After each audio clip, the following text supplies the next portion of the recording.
Hello everyone, আপনাদের সামনে আবারও হাজির হয়েছে একটি নতুন ভিডিও নিয়ে। তো গল্পটি যে পাঠিয়েছেন তিনি গল্পটির নাম দিয়েছেন 13 নম্বর। সরাসরি আমরা ঘটনায় চলে যাচ্ছি।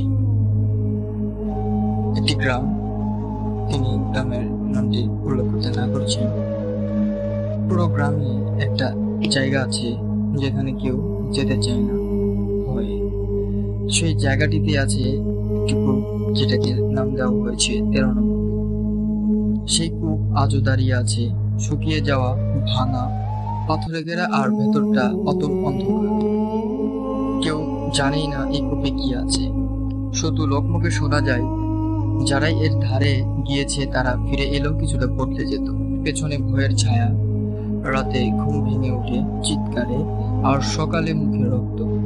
এই কথা শুনে একজন গিয়েছিল প্রমাণ করতে, যে কূপটা শুধুই একটা গুজব।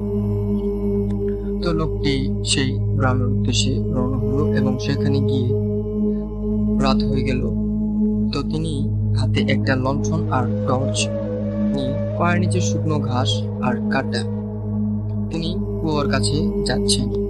কুয়োর সামনে গিয়ে তিনি শুনতে পেল কুয়োর দেওয়াল থেকে একটি শব্দ ভেসে আসছে, যেন কেউ নখ দিয়ে ছুঁয়ে আঁচড়াচ্ছে সেই কুয়োর দেওয়ালগুলো। কূপের ধারে গিয়ে সে শুনল কারো যেন ফিসফিসানি শব্দ। শব্দটি এমন, ভেতরে এসো, এখানে আলো লাগবে না। সে ভাবলো কেউ হয়তো সেখানে থেকে মজা করছে। যেই বাবা সেই কাজ। তার ডাকে সাড়া দিয়ে সে টর্চ ফেলে সে নিচে নামলো। রশিময় সবই ছিল প্রস্তুত। কূপের ভেতর এক ঠান্ডা বাতাস, শ্বাস নিতেই তার গলা শুকিয়ে যায়। লণ্ঠনের আলোয় দেখা যায় দেয়ালে খোদাই করা অদ্ভুত সব চিহ্ন। কোনো ভাষা নয়, কোনো ধর্ম নয়, কিন্তু সেই চিহ্নগুলো যেন তাকিয়ে আছে তার দিকে। হঠাৎ নিচ থেকে শোনা গেল এক কর্কশ আওয়াজ, কান্না আর হাসির। সেই আওয়াজ শুনে সে ভয় পেয়ে গেল এবং তার পা পিছলে গেল। সে পড়ে গেল আরো গভীরে। চোখ খুলতেই দেখলো সে এক চেম্বারে পড়ে গেছে। চারদিকেই মানুষের হাড়গোড়, আর দেয়ালে লেখা একটাই বাক্য, তুমি এখন জানো, কিন্তু আর ফিরতে পারবে না। দূরে একটা ছায়া নড়ছে, হাঁটছে না, যেন ভেসে আসছে তার দিকে।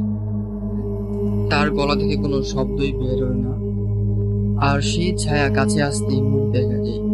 ওটা কোনো মানুষ নয়, চোখের জায়গায় গর্ত, মুখ নেই, শুধু গলার ভেতর থেকে বের হওয়া গর্জন। সে দৌড়াতে চেষ্টা করে দেয়ালে হাত দিয়ে খুঁজে পায় আরেকটা গোপন পথ। তাকে বের হতেই হবে যেভাবেই হোক, কিন্তু পথ যেন বদলে যায়। সে যেখানে যায় দেয়াল ঘুরে দাঁড়ায়। সে এক ঘরে পৌঁছায় যেখানে মাটির নিচে সারি সারি সব মুখ। প্রত্যেকটা মুখ তার দিকে তাকিয়ে আছে ফেল ফেল করে। তারা কিছু বলে না, শুধু ফেল ফেল করে তার দিকে তাকিয়ে থাকে। হঠাৎ একটাতে চোখ খুলে যায় তার, তুইও আমাদের একজন হবি। তার পেছনে এখন আর ছায়া নেই, ছায়ার পেছনে কোনো আলো নেই। একটা ঠান্ডা হাত তার ঘাড়ে পড়ে, আর সব নেমে আসে শেষে অন্ধকার।